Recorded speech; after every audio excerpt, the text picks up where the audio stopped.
누가복음 22장 63절부터 71절까지 교독하겠습니다. 누가복음 22장 63절부터 71절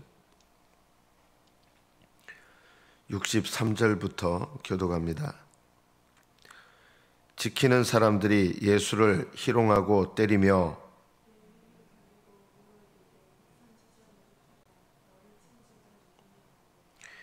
이 외에도 많은 말로 욕하더라.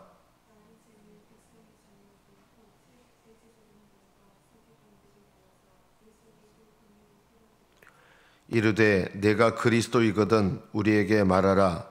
대답하시되 내가 말할지라도 너희가 믿지 아니할 것이요 그러나 이제부터는 인자가 하나님의 권능의 우편에 앉아 있으리라 하시니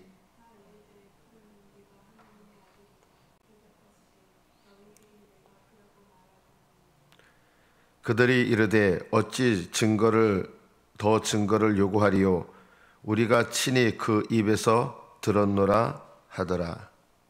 여기까지 받들어 읽겠습니다.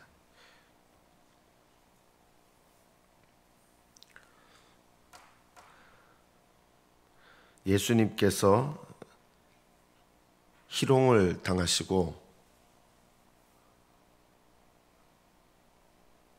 지키는 사람들에게 맞으셨습니다.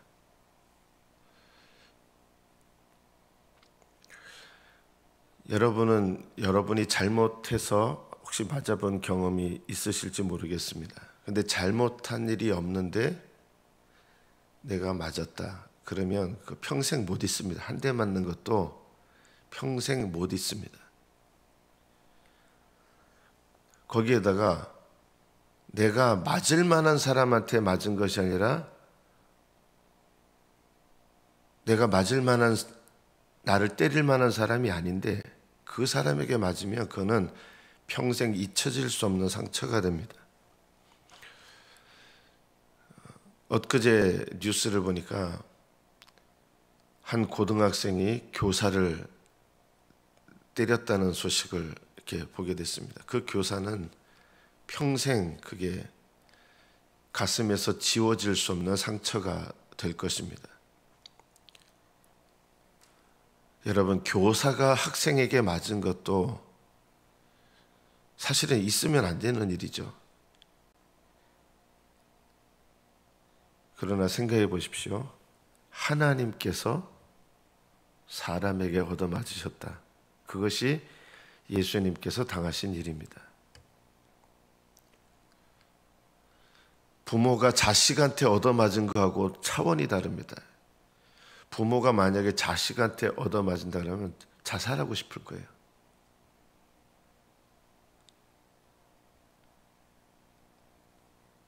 하나님의 아들께서 사람에게 희롱당하시고 얻어맞으시고 또 예수님이 하나님께서 보내신 선지자냐 이렇게 조롱하는 거죠. 예수님 눈을 가리고 머리에다 뭘 씌웠어요. 씌워가지고 주먹으로 치면서 네가 선지자라 그러면 누가 널 때렸는지 알아맞혀봐라. 이런 수치가 어디 있습니까? 사람으로서 단순히 맞으신 게 아니라 하나님의 아들께서 맞으신 거예요. 65절에 보면 이 외에도 많은 말로 욕하더라.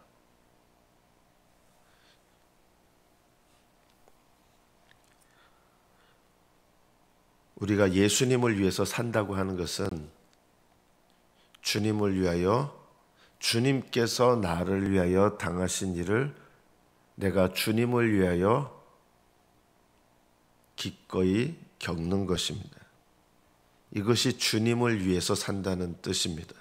복음을 위하여, 구원을 위하여, 그리고 주님께서 기뻐하시는 일을 위하여 주님께서 나를 위하여 당하신 일을 생각하면서 그거를 진짜 생각한다면 내가 주님을 위하여 겪는 수치와 모욕과 고난과 그리고 내가 겪는 수많은 희롱들을 기꺼이 견뎌내는 것, 이것이 바로 자기 십자가를 지는 것입니다. 주님께서 나를 위하여 지신 십자가와 내가 주님을 위하여 기꺼이 지는 자기 십자가는 이거는 비교도 할 수 없는 겁니다. 우리가 이것을 안다 그러면 주님을 위해서 겪는 고난과 수치와 희롱과 모욕과 욕하는 것, 맞는 것, 이것을 아무렇지 않게 여겨야 마땅한 것입니다. 오늘 말씀을 통해서 주님께서 주님이 나를 위하여 당하신 것을 기억한다면 내가 주님을 위하여 당하는 것은 아무것도 아니다.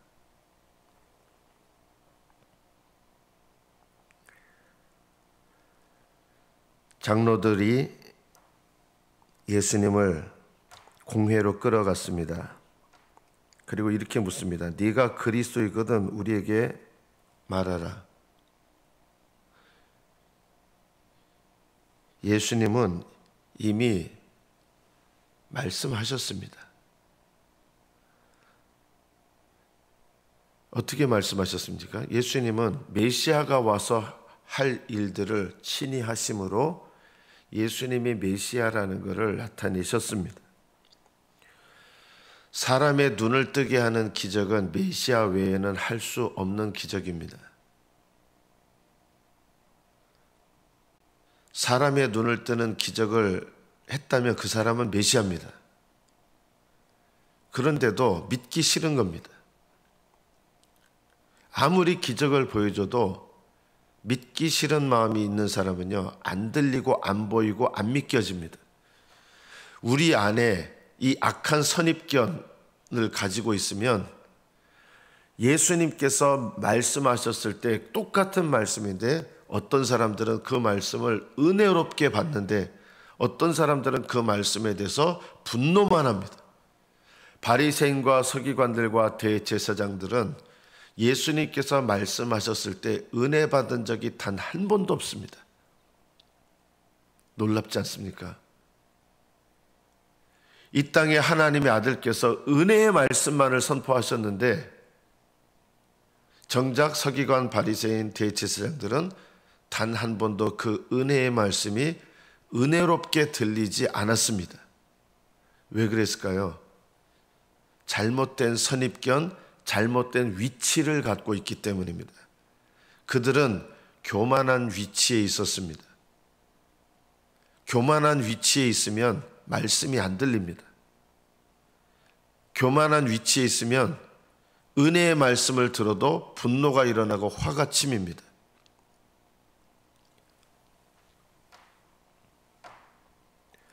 예수님의 말씀이 잘못된 것이 아니라 바리새인과 대제사장들, 서기관들이 잘못된 선입견을 갖고 있기 때문입니다. 서기관들은 말씀을 가장 많이 읽었던 사람들입니다. 그런데 말씀에 대한 잘못된 선입견을 갖고 있으니까 말씀이 안 깨달아집니다. 안 들립니다.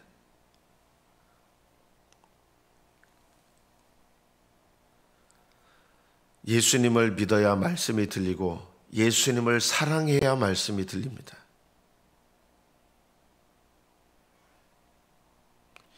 이것이 우리가 하나님의 말씀을 들을 때 가장 중요한 것입니다. 예수님을 믿어야 말씀이 들리고 예수님을 사랑해야 말씀이 들립니다. 네가 그리스도이거든 우리에게 말하라. 만약 예수님께서 나는 그리스도다 이랬으면 어떻게 했을까요? 아주 펄펄 날고 분노했을 거예요.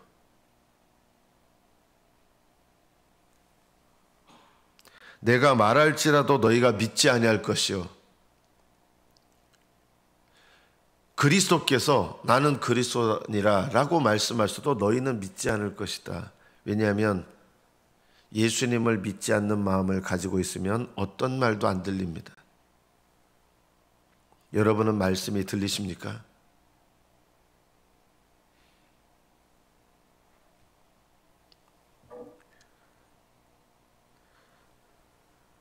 내가 물어도 너희가 대답하지 아니할 것이다.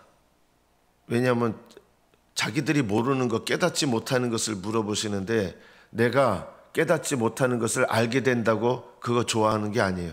내가 모르는 것이 드러나면 분노를 하는 거예요. 또 내가 잘못된 것이 예수님의 질문을 통해서 내가 성경에 대해서 얼마나 잘못 알고 있는가, 오해하고 있는가, 예수님의 질문을 통해서 나의 무지함이 나타나면 이것 때문에 더 질문하는 예수님께 분노를 쏟아붓는 것이죠. 내가 물어도 너희가 대답하지 아니할 것이다.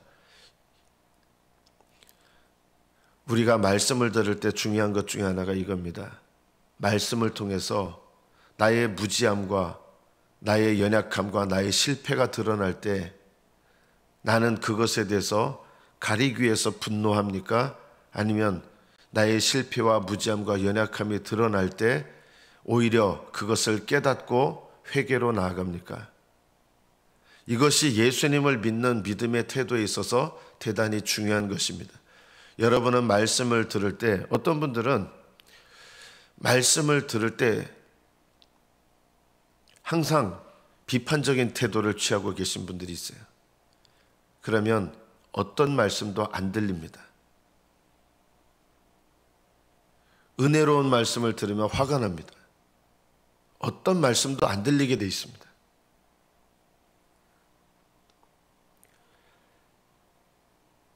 대제사장들과 서기관들은 예수님께서 어떤 말씀을 하셔도 이들에게는 들리지 않습니다. 들리지 않는 이유는 잘못된 위치와 잘못된 선입견을 갖고 있기 때문입니다. 잘못된 위치라는 말은 교만한 위치에 있다는 뜻입니다. 높아져 있는 자리에서 낮아져야 됩니다. 그래야 말씀이 들립니다.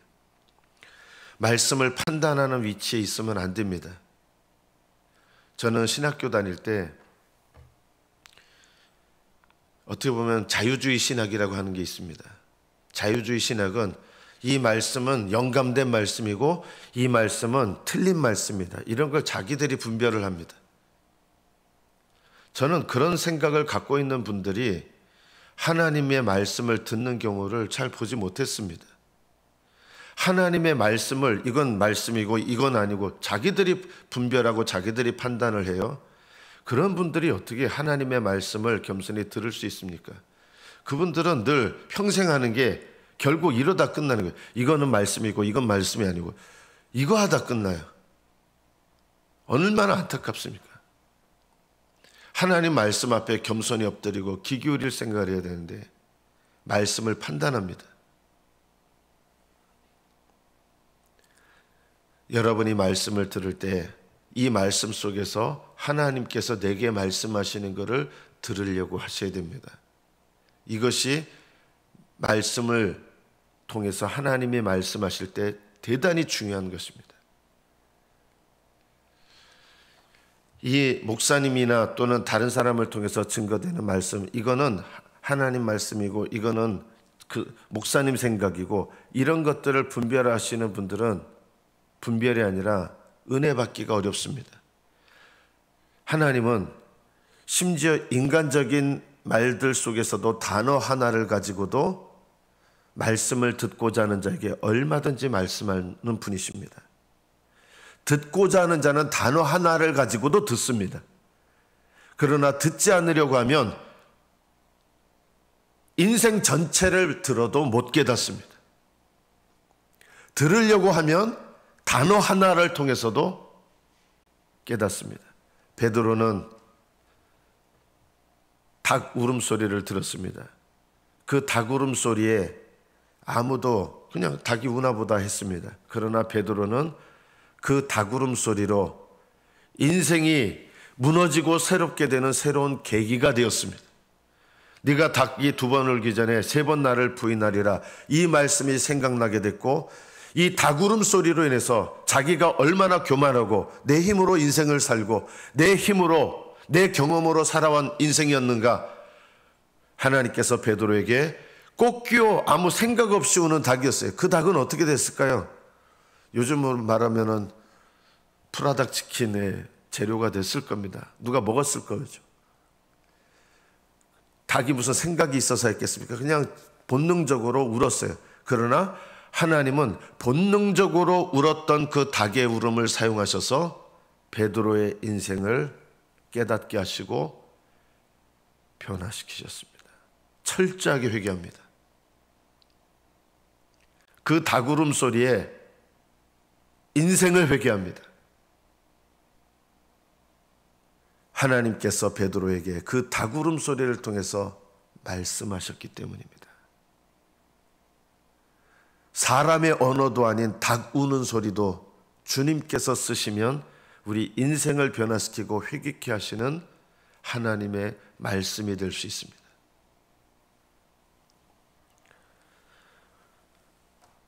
바리새인과 대제사장들, 서기관들,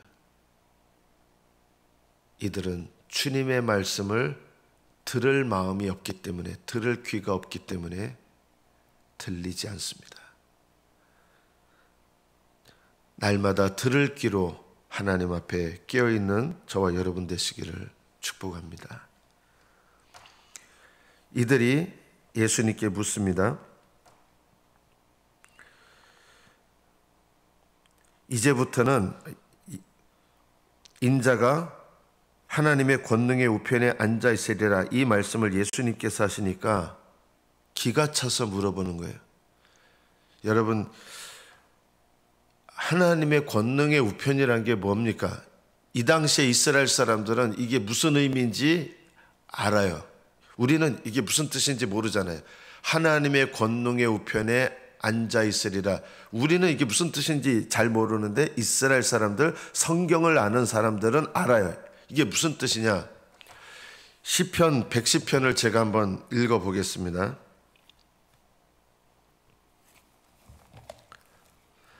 여호와께서 내 주에게 말씀하시기를, 여호와께서 내 주에게, 여기 나는 누구냐면 다윗입니다. 내 주는 다윗이 주님이라고 부르는 어떤 분이 있는 거예요. 이게 성경의 영감으로 쓰여진, 성령의 영감으로 쓰여진 성경이거든요. 여호와께서 내 주에게 말씀하시기를, 이스라엘 사람들은 이 말씀을 알아요. 하나님께서 계시는데 또 그 오른쪽에 누가 또 계시는 거예요. 내 주에게 말씀하시기를, 내가 내 원수들로 네 발판이 되게 하기까지 너는 내 오른쪽에 앉아 있으라. 하나님께서 오른쪽에 어떤 분을 앉히시고 앉아 있으라 하시면서 너의 원수들로 너의 발판, 네가 짓밟는 자들이 되게 하기까지 내 오른편에 앉아 있으라. 여호와께서 시온에서부터 주의 권능의 규를 내보내시리니, 주의 권능의 규라고 하는 것은 왕이 잡고 있는 이 홀이거든요. 그러니까 하나님께서 하나님 계신 곳에서 왕을 보내시는 거예요. 주는 원수들 중에 다스리소서. 다윗이 하나님 우편에 계신 그분께서 이제 오실 텐데 그분이 원수들 중에 다스리셔서 물리쳐 주십시오, 이런 거예요.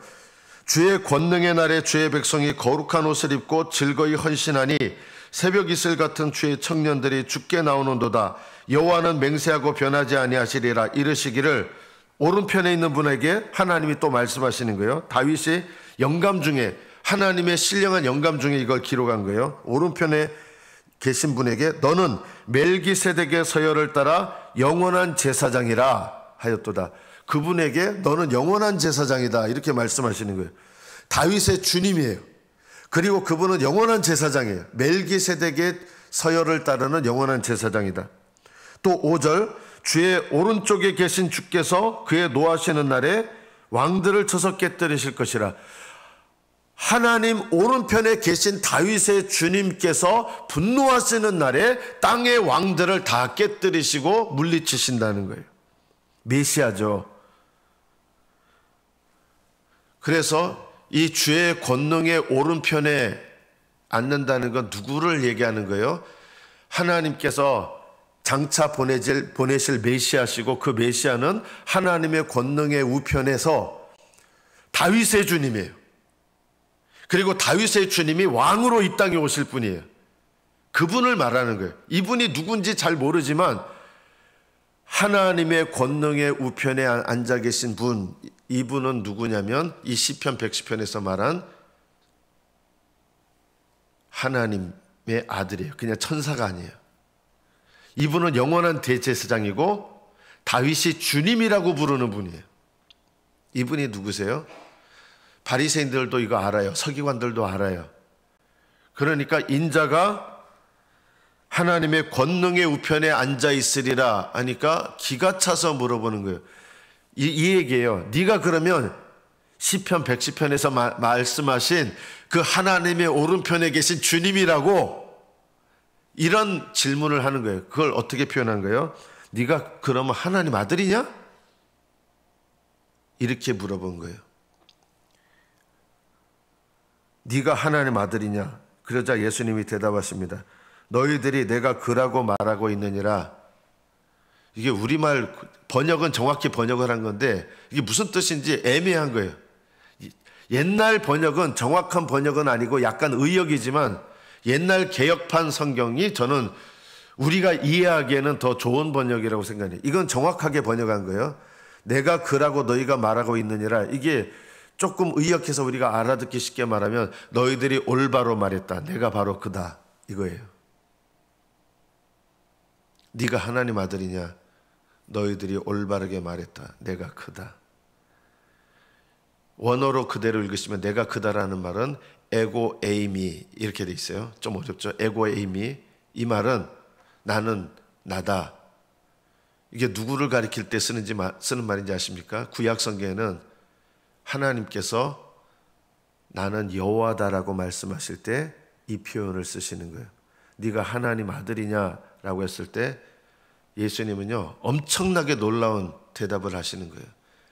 나는 오른편에 계신 그 사람일 뿐만 아니라 나는 여호와다라고 말씀하시는 것하고 같은 말씀이에요.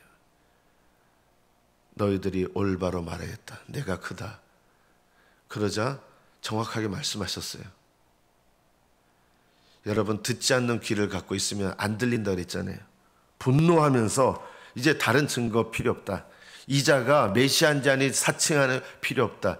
하나님 아들이라고 말했다. 이 인간이 별것도 아닌 인간이 하나님의 우편에 계신 그 주님이라고 우리에게 말했다. 증거 필요 없다. 이때부터 끝난 거예요. 법정이 끝난 거예요. 끝. 이 자가 자기를 하나님의 아들이라 말했다. 예수님은 정확하게 말씀하셨습니다.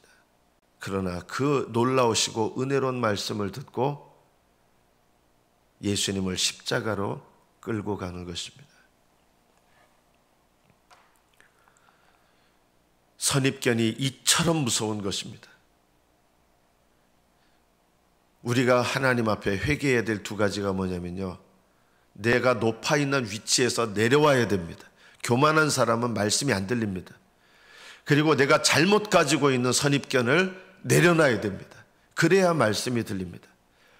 주님을 사랑해야 말씀이 들리고 주님을 믿어야 말씀이 들립니다. 왜냐하면 들을 귀가 있는 자에게 성령님은 말씀하시기 때문입니다. 여러분, 날마다 하나님 앞에 겸손하게 낮아지시고 여러분의 마음과 귀를 열어서 겸손하게 들으려고 애를 쓰십시오. 애쓰는 자의 귀에 하나님의 성령께서 말씀하십니다. 하나님은 말씀하기를 기뻐하시고 여러분에게 말씀을 들려주기를 기뻐하십니다. 지금도 하나님은 우리에게 말씀하십니다. 자연 만물을 통해서도 말씀하시고 설교자를 통해서 말씀하시고 기록된 말씀을 통해서 말씀하시고 여러분이 기도할 때 성령님을 통해서 말씀하십니다. 하나님께서 끊임없이 말씀하고 계시는데 그 말씀이 들리지 않는 이유는 우리가 그 말씀을 들으려고 하지 않기 때문입니다. 말씀을 들으려고 하면 말씀이 들리기 시작합니다. 하나님, 내 귀와 마음을 열어주셔서 주의 말씀이 들리게 하옵소서. 주의 말씀이 깨달아지게 하옵소서. 내가 들리지 않는 교만한 마음을 하나님 앞에 철저하게 회개하고 낮아질 때 하나님은 닭울음 소리를 통해서도 내게 말씀하시고 휘잉휘잉 부는, 오늘 새벽에 바람이 좀 불어요. 휘잉휘잉 부는 바람 소리를 통해서도 내게 말씀하실 수 있으시고요. 기록된 말씀을 사모할 때 그 말씀을 통해서 내게 말씀하시고 내가 기도하며 무릎 꿇을 때 주님은 말씀하십니다. 여러 가지 방법으로 말씀하시고 말씀과 성령으로 여러분에게 말씀하시는 하나님의 음성이 날마다 들리시기를, 날마다 깨달아지시기를 예수님의 이름으로 축복합니다. 기도하겠습니다.